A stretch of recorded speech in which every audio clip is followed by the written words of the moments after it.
Վերջին շրջանում Հայաստանում իշխող վարչախումբը ռեպրեսիաների նոր ալիք է սկսել իր ընդդիմախոսների նկատմամբ, մասնավորապես օրեր առաջ ուժայինները ձերբակալեցին իմնեմնի մի ոդկասթի համահեղինակներ Նարեկ Սամսոնյանին եւ Վազգեն Սաղաթելյանին, ինչպես նաեւ ներխուժեցին Anti-Fake-ի խմբագրություն, առգրավեցին ողջ տեխնիկան եւ ըստ էության մենք կարող ենք փաստել, որ Փաշինյանական վարչախումբը նորից փորձ է անում կասեցնել ընդդիմադիր մեդիայի գործունեությունը, սակայն բնականաբար դա նրան չի հաջողվում։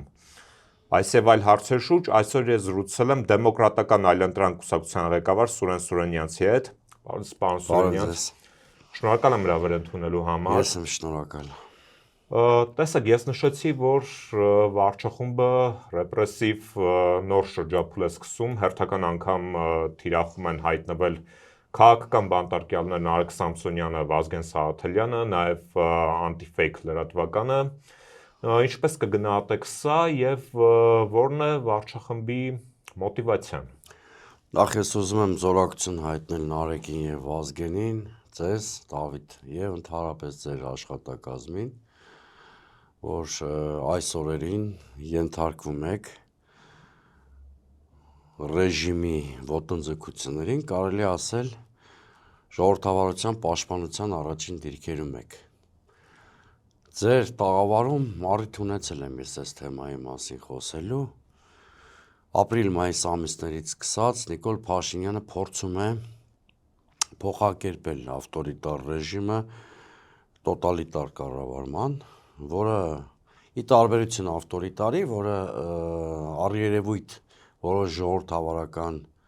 նորմեր հանդուրժում է, տոտալիտար համակարգը հենց դրանով է տարբերվում ավտորիտարիզմից, որ ենթադրում է տոտալ վերահսկողության հաստատում կյանքի բոլոր ոլորտներում։ Բոլոր։ Մենք տեսնում ենք, չէ, որ տեսել ենք, որ Փաշինյանը եկեղեցու դեմ կամպանիան հենց այդ ժամանակ սկսեց։ Տեսանք նաև բիզնեսի նկատմամբ ոտնձգությունները, մասնավորապես Սամվել Կարապետյանի մասով։ Տեսանք, որ նա գնաց մի հատ ներկայացման, որոշեց իր գեղշկական ճաշակով խմբագրել դերասանների գործը կամ նույնիսկ Ստեփան Զորյանի աշխատությունը։ Հրապարակվեց նաև այսպես կոչված Այո, գեոլոկացիան այդ հայտնի հայեցակարգը է, չէ՞ իրա։ Մշակութային։ Այո։ Ու մենք տեսնում ենք, որ այդ շրջափուլի մեջ հերթը պետք է հասնի նաև 4-րդ իշխանությանը կամ ազատ սակավաթիվ ԶԼՄ-ներին։ Տեսեք, Նարեկին ու Վազգենին խոշտանգելով, ընդ որում, եթե նույնիսկ համարենք, որ քննելու ինչ-որ բան կար, օրինակի համար եմ ասում։ Շատ ստեղականայտորեն չկա, որտեվ ազգային ժողովի լպիրշ, նախագահի լպիրշ վարքագծին կամ լեքսիկոնին հնչել է համարժեք պատասխան։ Այսինքն, եթե նույնիսկ քննելու բան կա, դե սկսեին ազգային ժողովի նախագահին մեղադրանք առաջադրելուց կամ այդ ամբողջ իհարկե նոր համապարփակ կնեին օրինակ։ Բայց չէ, իրանք այն մի կողմի հայհոյանքը թողում են, այսինքն ձև են տալիս, թե չեն լսել, հենց այդ նույն մարդու բողոքով, որն ի դեպ հայտնի է քաղաքացու վրա անպատիժ թքելու իր մշակույթով, այսպես կոչված ճակերտավոր, գործ են հարուցում, բայց ավելի սարսափելի էր երկու այլ բան։ Ձերբակալության ձևը, որ մարդիկ չեն ծանուցվում, չեն հրավիրվում միտեղ, առավոտ կանուխ մտնում են տներ, փոքր երեխաների ներկայությամբ, ընտանիքի անդամների աչքի առաջ, ասենք, խոշտանգելով մարդ են ձերբակալում։ Այն դեպքում, երբ որ մարդը քննությունից խուսափելու որևէ հակում ցույց չի տվել։ Միջև էտել, այդ պահին էլ եւ այլն։ Եվ որպես կանոն նման դեպքերում ուղղակի կալանքի հարցը ընդհանրապես չպետք է քննարկվի նույնիսկ։ Որովհետեւ այնուամենայնիվ տեղի ունեցածը խոսք է, չէ՞։ Խոսքի համար են մարդուն բանանում, որը կրկնում եմ, կալանք ընդհանրապես չպետք է ենթադրի։ Նույն օրերին զուգահեռաբար մենք տեսնում ենք, որ էլի նույն Ալեն Սիմոնյանը մեկ այլ պատգամավորի հետ Սիսակ Գաբրելյան, եթե չեմ սխալվում, որում նախկին լրագրող Ազատություն ռադիոկայանի, Ինչ-որ վարույթ են սկսել, այստեղ-այնտեղ դիմում եմ գրել, օրինակ ժուրնալիստների միությունից շենքը խլելու նպատակով եւ զուգահեռաբար կամպանիա է տարվում Սաթիկ Զեյրանյանի դեմ, հա։ Այսինքն մենք տեսնում ենք, որ սա լոկալ դրսևորումներ չի, էլի, Նարեկով, Վազգենով, Իմնեմնիմիով կամ Այնցիֆեյքով չեն ուզում սահմանափակվել, բոլոր ազատ լրատվամիջոցների ուղղությամբ ինչ-որ քայլեր ձեռնարկելու են։ Ինչի էր պետք Նիկոլ Փաշինյանին գնալ նման քայլերի, որ ակնհայտորեն նրա իմիջի վրա մեծ ազդեցություն է ունենալու, բացասական, եթե նույնիսկ արևմուտքը խուլ ու համր է այս պահին հասկանալի պատճառներով։ Միևնույնն է, ինչքան էլ խուլ ու համր լինի, դուք տեսաք, չէ, որ նախաճաշի ժամանակ օրինակ այո, չէ, նախաճաշի աղոթքի էլ եւ աղոթքի նախաճաշի երբ որ եկել էին, այդ ժամանակ այդ միջոցառման մենք տեսանք փոքրաթիվ մարդիկ, բայց այնուամենայնիվ շատ սուր քննադատություններ հնչեցրեցին, գնացին վեհապարին, հանդիպեցին, ասենք մեր ձևով շարժման ներկայացուցիչ հետ հանդիպեցին եւ այլն, այսինքն միևնույնն է, եթե արևմուտքի բյուրոկրատիայի հարցը նույնիսկ կարողանան լուծել, արևմուտքը շատ բարդ համակարգ է, որտեղ բյուրոկրատիայից բացի կան դեպուտատներ, որոնց բերանը փակել չեն կարող, կա իրական քաղաքացիական հասարակություն, որի բերանը փակել չեն կարող, կան ինստիտուտների վերջո, որոնցից մի զգալի մասը չի ենթարկվում բյուրոկրատիայի քմահաճույքներին, հա, եւ նրանք խոսելու են միևնույնն է։ Ուրեմն Նիկոլ Փաշինյանը խիստ անհրաժեշտությունից ելնելով է գնում նման քայլերի, նույնիսկ անտեսելով ռիսկային հնարավոր վտանգները, որ կարող են այդ անհրաժեշտությունը։ Երկու բան կա, մեկը նա հասկանում է, որ առանց ռեպրեսիվ մեքենայի վերարտադրվել չի կարող 2026 թվին, այսինքն հիմա մենք նաև անոսավորել է արդեն ինքը, քանի մոտենա ընտրությունները կտեսնենք ֆիլտրումներ օրինակ, անհարմար քաղաքական ուժերի գուցե թույլ չտան ընդհանրապես մասնակցել ընտրություններին, ասենք Մոլդովայում, Ռումինիայում արդեն այդ սցենարը գործարկվել է։ Հիմա դրա համար եմ ասում, լիբերալ ֆաշիզմ է հայտարարվում, հաստատվում Եվրամիության այդ գլոբալիստական կենտրոնի ազդեցության գոտիներում, հա, այսպես ասենք։ Մեկը դա վերարտադրվելու մղումը, երկրորդը, եթե երկրի ներսում լինեն դիմադրության կենտրոններ, չի կարող նա ռեալիզացնել այն օրակարգը, որ դրսից իրան թելադրվում է։ Իսկն այս երկու խնդիրը լուծելու համար նա գնում է վաբանկ, երկրում փորձում է հաստատել տոտալիտար համակարգ։ Պարոն Սուրենյանց, տեսեք, իշխանությունները նաև 2024 թվականի մարտ ամսին կալանավորեցին Իմնեմնիմի փոդքասթի համահեղինակներ, քաղաքական բանտարկյալներ Նարեկ Սամսոնյանին, Վազգեն Սարաթելյանին, եւ հիմա նրանք ըստ էության նույն բանն են կրկնել, նույն հոդվածով, հա, այդ տխրահարճակ հոդվածը, որը որ ըստ էության կրկնում էր ծանր վիրավորանքի հոդվածը, որ իրենք էին ընդունել, հետո ապակրիականացրեցին, հետո այլ հոդվածի տեսքով սնկի պես աճեց։ Ես ցանկանում եմ լսել ձեր տեսակետը, որն է ի վերջո այն վերջնակետը, որ Փաշինյանական վարչախումբը կզգաստանա ռեպրեսիաներ կիրառելու համատեքստում։ Գիտեք, ռեպրեսիաների զինանոց անսպարտ չի։ Այն էլ էս տիպի երկրում, որը ռեսուրսային առումով հարուստ երկիր չի, ինքնաբավ չի, ոչ տնտեսությունը, ոչ սուբյեկտությունն է ներում, այսինքն ինքը շատ երկարատև ցիկլում չի կարող այս մեթոդներով կառավարվել եւ վերջո իշխանությունը բոլոր առումներով ուժասպառա լինելու։ Նավթոգազ չունենք։ Բոլոր առումներով ուժասպառա լինելու։ Ասենք քանի Վարդանի պիտի հայտնաբերեն, տանեն, մտցնեն Բերդ կամ նրան հետապնդեն միայն նրա համար, որ նա դիմադիր քաղաքապետ է, այդպես դրոններով, մռոններով, հա, ամիսներ շարունակ ստուգել են, հետևել են, որ մի հատ գործ կարեն, ասենք, տանեն փակեն, քանի լրագրողի բերան պիտի փակեն, քանի քաղաքական գործի, սա, գիտեք, հետո ամեն կալանավորվողի հետ միասին հասարակական մի հատ նոր խումբ էլ է դառնում, խիստ անհանդուրժող է իշխանության նկատմամբ եւ այլն եւ այլն։ Սա անսպարտ չի։ Ինչքան շուտ հասարակությունը սուբյեկտ դառնա այս ընթացքում, այնքան Նիկոլ Փաշինյանի այս ցիկլը, որը վերջաբանի խաղ է հիշեցնում իշխանության, կարճ կտևի։ Դա ես չգիտեմ, հիմա մեզնից է կախված նաև որպես հասարակություն։ Դա կարող ենք անել եւ հասցնել մինչեւ ընտրությունները։ Որովհետեւ ենթադրենք, եթե մինչեւ ընտրությունները հասցնենք այդ հասարակության սուբյեկտությունը մեծացնենք, շատ անցնցում եւ ավելի հանգիստ կլինի, եթե ընտրություններով այդ խնդիրը լուծես։ Թե կարող է նաեւ այս ընտրությունները մարսել Փաշինյանը, հետո ցնցումներով հեռանալ։ Մենք ունենք պատմության մեջ նման դրվագներ եւ թվացյալ հաղթանակին հաջորդել են ներքաղաքական ցնցումները, հետո իշխանության աղմուկոտ հեռացում եւ այլն եւ այլն։ Հիմա որ սցենարով կգնանք, ես կախված է նաեւ հասարակությունից։ Մի բան հստակ է, եթե հասարակության սուբյեկտությունը չմեծացավ, Նիկոլ Փաշինյանը դեռ որոշ ժամանակ ու ռեսուրս ունի այս ռեպրեսիաները շարունակելու։ Պարոն Սուրենյան, տեսեք, Փաշինյանը ներսում ողջ թափով կիրառում է այդ գործիքակազմը, սակայն մենք տեսնում ենք, որ արտաքին ճակատում Հայաստանի շուրջ տեղի են ունենում գործընթացներ, որոնք օբյեկտիվ պատճառներով չեն արժանանում ակտիվ հասարակական քաղաքական զանգվածների ուշադրությանը, որովհետև ներսում այս իրավիճակն է։ Այնուամենայնիվ, մենք ֆիքսում ենք, որ ադրբեջանական խոսույթը նույնն է, նրանք շարունակաբար կրկնում են Զանգեզուրի միջանցք ասվածը, եւ ընդհանրապես վերջերս կարծես նկատվում է այն, որ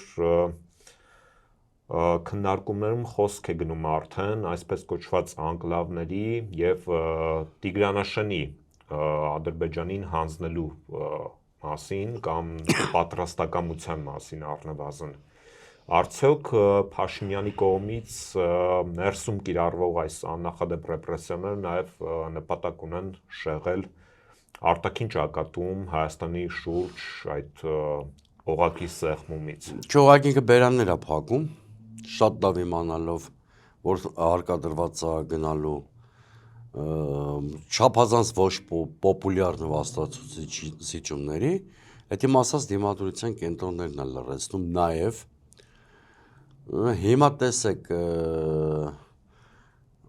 արդյոք Ալիևին ձեռնտու չի այս իշխանությունը, որ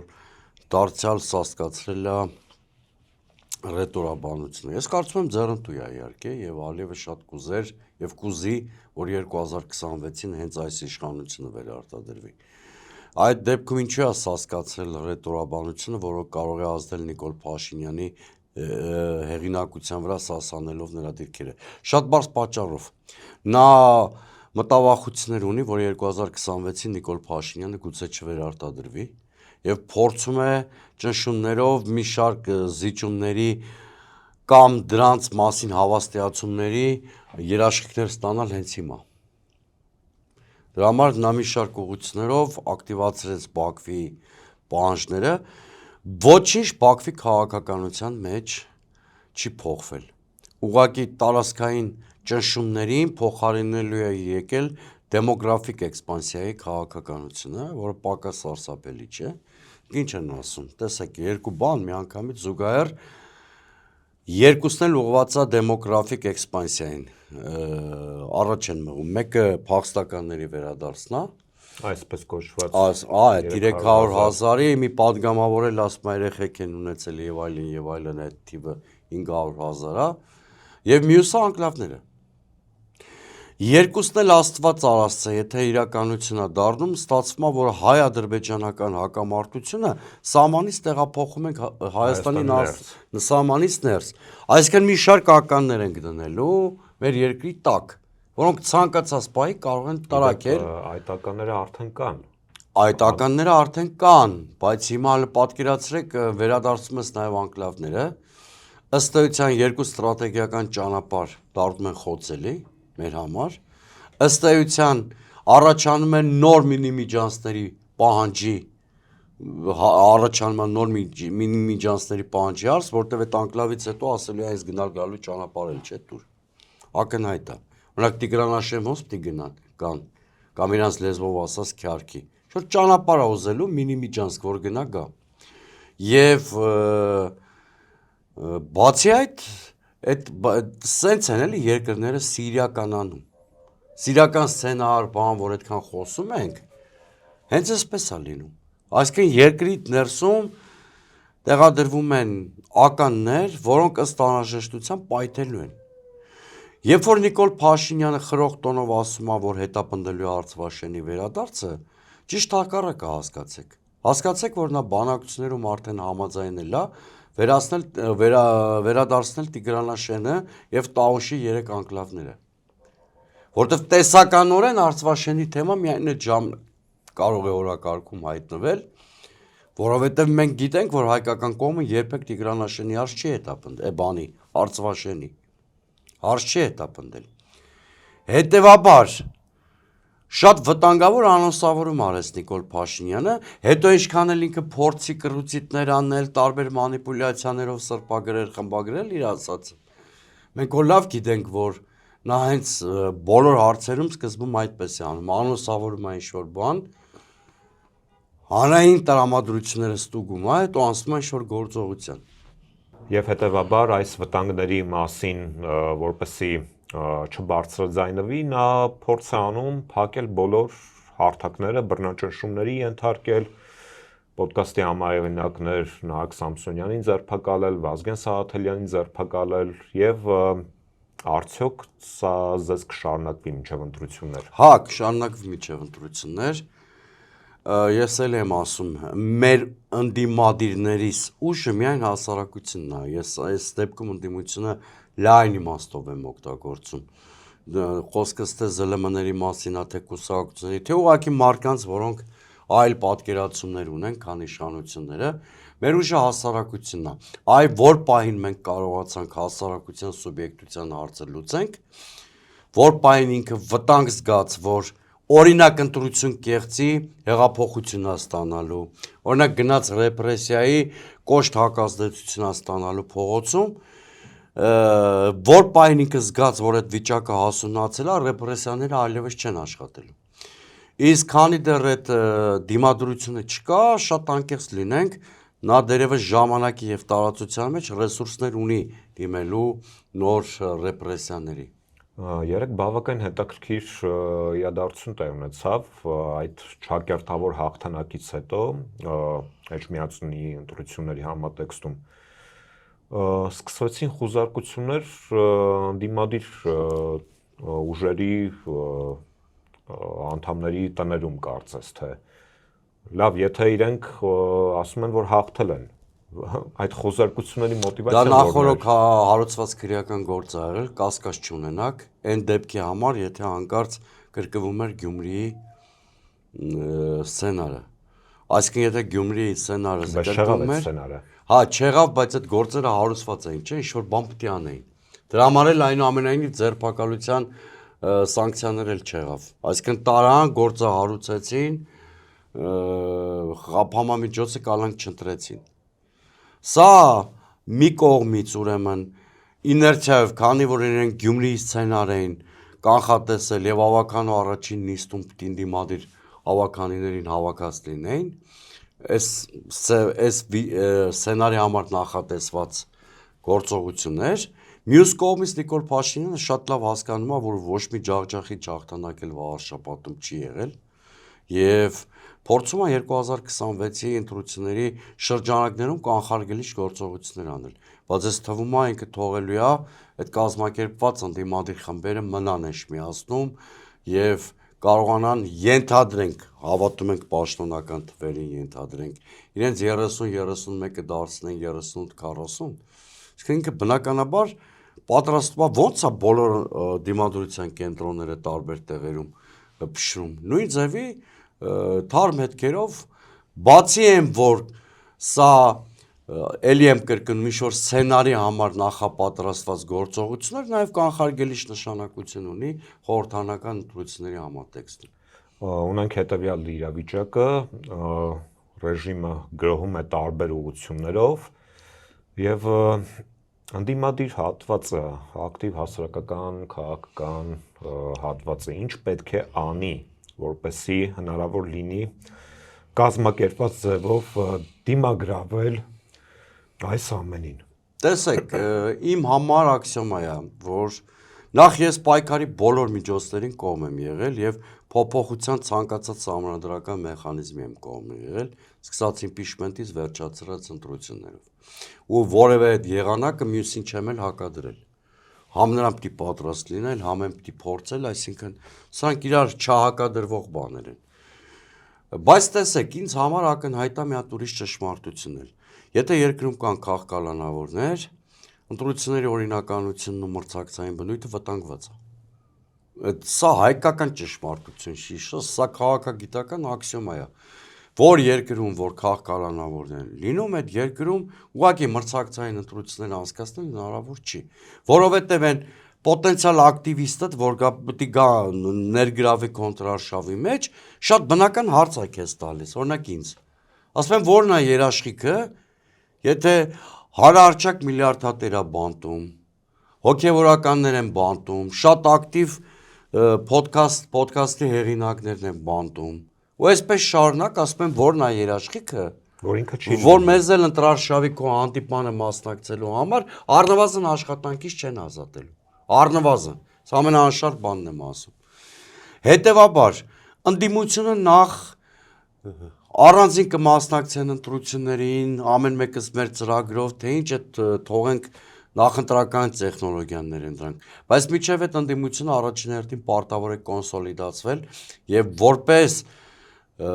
օրինական ընտրությունների անցկացման նախապայման հասնել քաղաքականավորների ազատ արձակմանը։ Եթե այս հարցում մենք